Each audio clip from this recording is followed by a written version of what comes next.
Bonjour Bruno de Châtaignier. Bonjour Agnès. Aujourd'hui, vous êtes venu nous présenter non pas un, mais 7 livres. C'est une collection, ça s'appelle Témoins de l'invisible, c'est aux éditions de l'Emmanuel, et ça parle de vie de saint.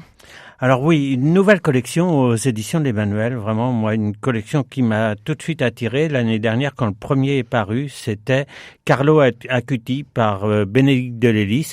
Alors Bénédicte de Lélis, elle est professeure en théologie, c'est quand même pas n'importe qui, mais elle est capable d'écrire un livre sur Carlo Acuti à la manière d'un roman. Et moi, c'était tout ça qui m'avait vraiment attiré.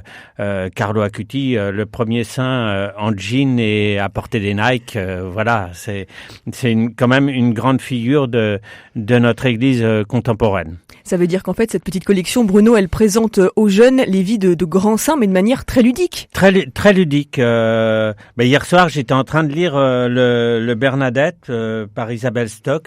Alors Bernadette, il y a certes les récits des apparitions, c'est beaucoup axé sur le récit des apparitions, et en deuxième partie, c'est les pèlerinages, c'est l'hospitalité. Alors ça se passe avec l'hospitalité de la ville de Verdun et des jeunes à partir de 12 ans qui viennent au service des malades pour les véhiculer, pour s'occuper d'eux.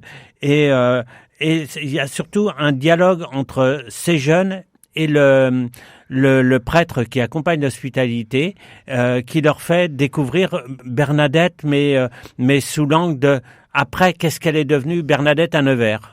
Et vraiment, c'est vraiment un très très beau dialogue, et on voit ces jeunes qui sont captivés par ce prêtre. C'est vraiment.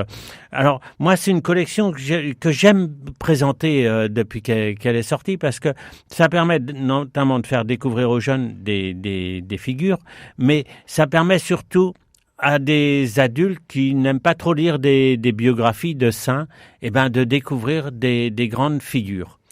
Alors, je vais en citer quelques-unes. Il y a Thérèse de Lisieux, grande figure de par chez nous, dans l'Ouest. On peut pas passer à côté.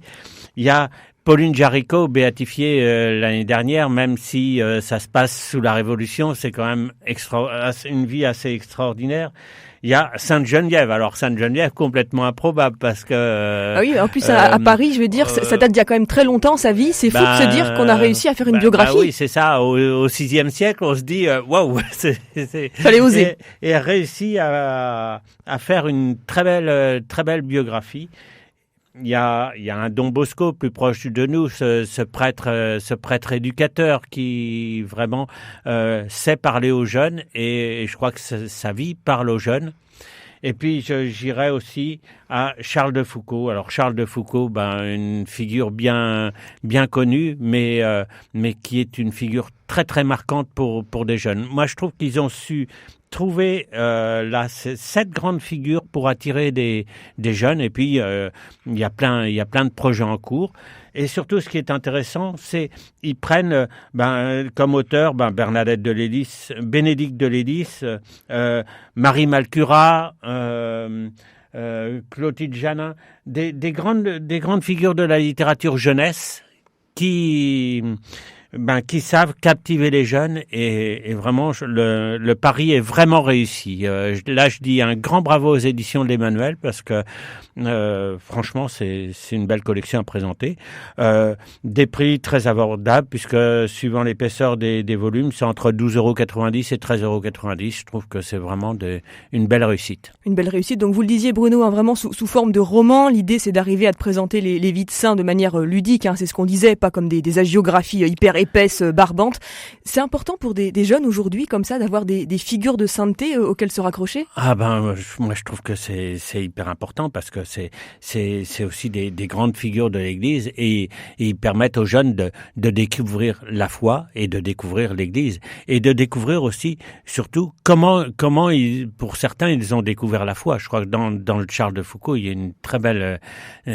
c'est vraiment fait d'une manière où on voit vraiment tout le cheminement de Charles de Foucauld. Et vraiment, c'est vraiment une belle réussite. Donc ça veut dire qu'on peut avoir des belles figures inspirantes pour nos jeunes dans cette collection. On le rappelle, ça s'appelle Témoins de l'invisible.